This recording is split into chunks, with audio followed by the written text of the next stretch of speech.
welcome back. So I'm going to call this my fancy ball gown futuristic cup. If I had an event, a ball, or some kind of prom or something to go to, I would totally get a dress to match, get holographic shoes, and sport this cup. Anyways, let's get started. So this is a 30-ounce tapered from the Glitter Ranch, and I am using this Mars Black pigment that I've used before, and we're just going to put it in our epoxy and mix it on the cup. Just showing you here how I just used a small scoop of it and put it in there. Believe me, very, very little bit of this goes a very long way. So I just scooped in about 30 milliliters of epoxy here, and I just did like a scoop with my popsicle stick and put it in there, and I will continue to mix this just to make sure that there's no clumping or anything of that pigment at the bottom. And this is going to be considered your first layer of epoxy here. We're doing a full layer. It is a 30-ounce cup. I'm doing 30 milliliters with that scoop of pigment in there. I'm giving it a full coat of epoxy at this point. I don't know that I used all of the 30 milliliters, but that is how much I mixed up. And that is how much I'm going to put on, or try to put on there, because I want to make sure that it has a solid black base on there. I didn't want just the black paint. I wanted to make sure that the epoxy itself had that deep dark black, because that was my mindset, was I really wanted a black cup. And so that's what brought me to the point of using that pigment in there to get as black as I could.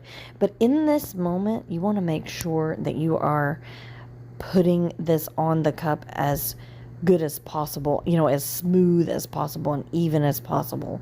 You don't want to leave any kind of streaks of pigment or anything like that in there. So just make sure that you even this out as much as possible.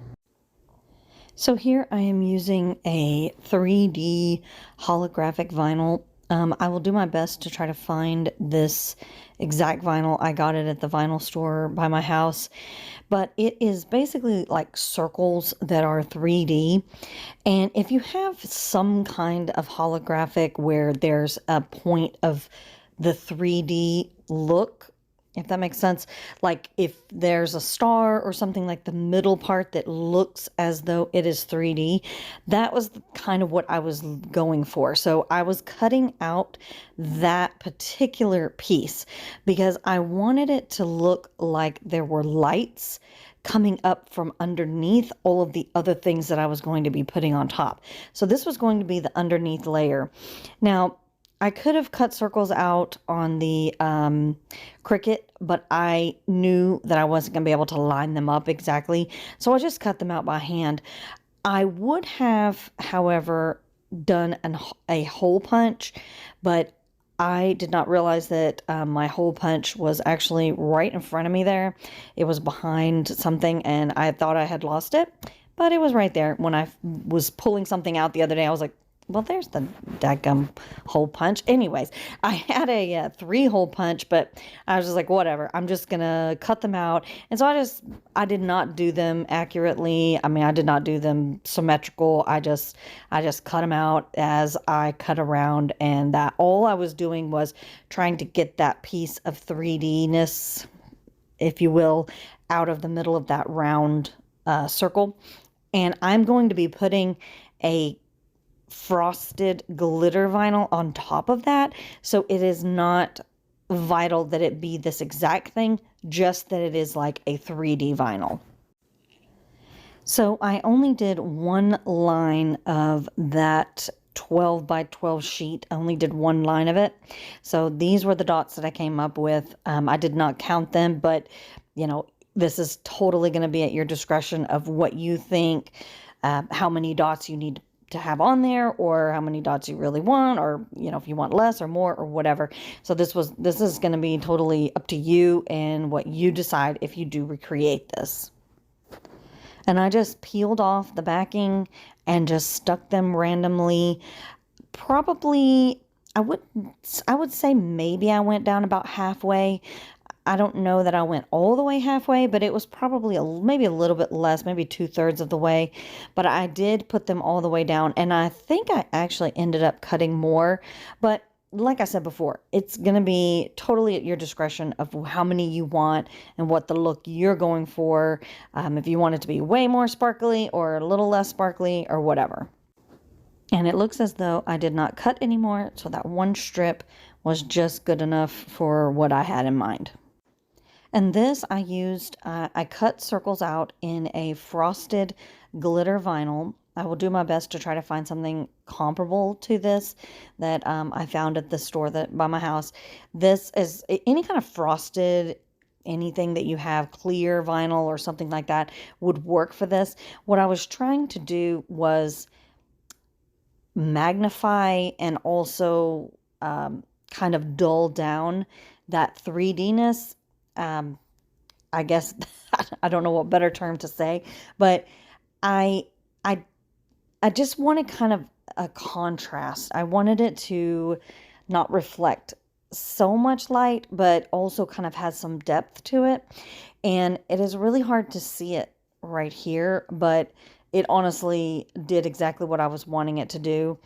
Uh, I knew that I was going to be adding a lot of holographic glitter and other types of vinyl, and I just wanted to kind of mute this down just ever so slightly. I also ended up putting more of those circles all throughout in between those that I put on top of the 3D vinyl. So here I am cleaning it up after I put my hands all over it, and we are going to add some epoxy, and we are going to glitter this about halfway down the cup. And as with any start of any kind of epoxy, applying the glitter, the epoxy method, I'm going to do just the thinnest layer that I can possibly get away with in this moment. I'm going to stretch it and pull it as far as I can without putting too much on here, because I don't want much movement from these pieces of glitter. This particular glitter that I'm going to put on, I don't want it falling down or moving. I kind of want it to stay in those spots that I put it in. So this is very vital to just use that little bit of epoxy. So I'm going to be using Dizzy from the Glitter Ranch, and it is a high shine, high holographic glitter. It reflects so much light. It is so awesome. It's a great, awesome kind of fine cut, not ultra fine, but fine. So you get a lot of light reflection. You get a lot of color. You get a lot of movement with this glitter, and it is amazing. It really is pretty awesome. If you really want that major impact with holographic silver glitter, this is the glitter for you. So I did not record it, but I actually put a coat of epoxy on after I put that Dizzy on there. I went in with another coat of epoxy to secure that in, and that way we don't have any more, movement or anything. It's there. Now we can go with our dots. So what I did was, I was saying earlier that I came back through and added some more of those see-through dots. This is where I did them. I did it after I added the glitter. Now this just kind of also gave a little more dimension. When you see it up close, you can kind of just see that there's just these breaks in the color, in the holographic, and it's just, I don't know why, but it really, really worked. And it really just added so many more details that you really just, every time you look at it, you just see something different. And I don't know, I just really love the way that this turned out. It was really it was not exactly what I had in mind in the beginning, but it really kind of turned out to be its own thing, and I just love it for that. And that's why I love making cups. I love the art. I love the possibilities. I love the versatility.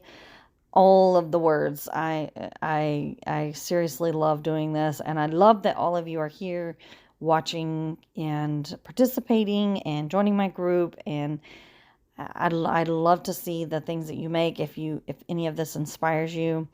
And, you know, art is art. Art is what you make it. Art is what you love and what speaks to you and what makes you have feelings and stuff like that. So, and this cup was really one of those kind of abstract type of things that I love to do. When I go to the museum, I love to look at abstract modern art type of things, and you know, this just kind of read to me. So, anyways, I continued to put the spots on, and that's all I did. After this, I'm going to go in with another coat of epoxy, and then we're going to do our vinyl work. So like I said, I have put another coat of epoxy on to cover up that second set of dots that I did. And this design right here, if you would like to know how I did it, I can put a tutorial in my Facebook group and you can join, and I will teach you how to do this. It's very simple. I can just upload it for those of you that just want to just take it and just run with it, or those of you that want to know how to do it, or maybe make them bigger or smaller or whatever. I will link that tutorial by Friday, and you will have access to it in my Facebook group. So be sure and join down below. There's a link, and click it, and totally easy to join.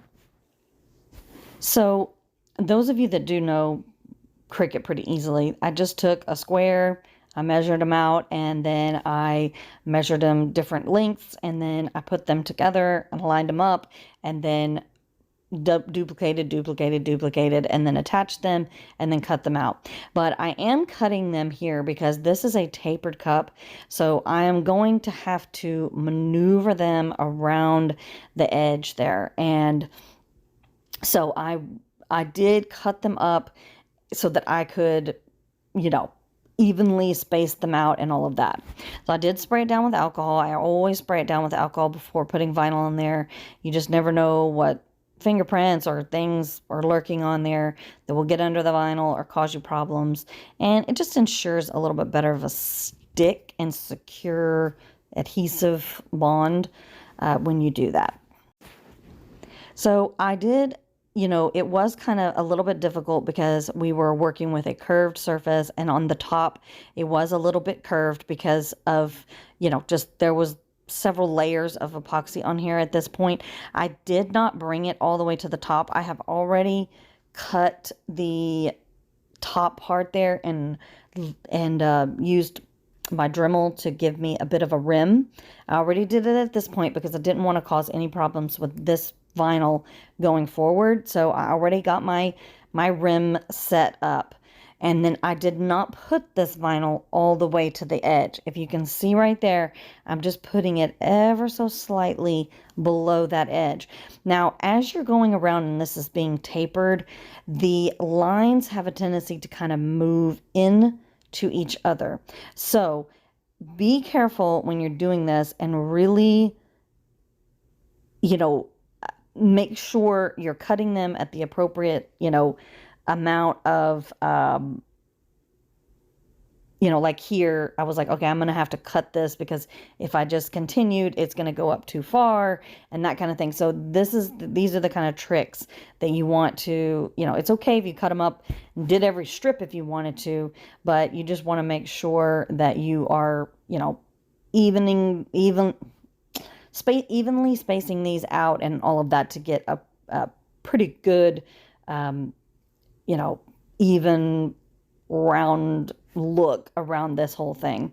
And there was a couple that I actually, like here, I think I had to peel it off and center it a little bit better because it was kind of going into another one. And then I also sliced a few of them just because I thought they were a little bit too far up, or, you know, as they circled around the rim there, they just kind of went up a little bit further. But isn't it cool? I just love that holographic. It just, all of that holographicness is so cool.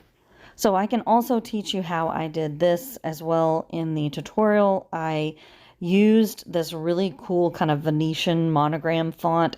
I thought it kind of read into the futuristic look of this. I you know, kind of felt like it was a little bit a little bit futuristic in its look as well. So I thought that this circle with this kind of pointy, spiky letter, I don't know, it just, to me, it just felt like the right letter to use. And I loved just the one single monogram letter there and the lines going around. It just really fed it really completed the look, I think, is what I thought. Once I got done with it, I was like, that really added, something to it. So this was a tapered, like I said, and the bottom obviously is tapered. And so when I put this around the bottom part of the cup, I actually kind of had to go with the turn of the cup. So in the end, it actually kind of turned up just a tad bit in the back, which was fine. It didn't look bad, but you probably are not going to get an exact, perfect go around with this because of the tapered. If you wanted to use a straight, go right on ahead. I genuinely thought that the taper would work fine, but when I kind of got into the design, I decided that I was going to put that it really needed something on the bottom there. And so in hindsight, maybe I would have used a straight, but it really, honestly, it looked pretty cool because it just kind of glided to the back and just kind of glided up just a little bit, and you really couldn't tell all that much, and it really didn't take away from the design. So after I applied all of my vinyl, I went through with a coat of Mod Podge, like I always do, to cover up my logo and to cover up my vinyl, especially this being metallic,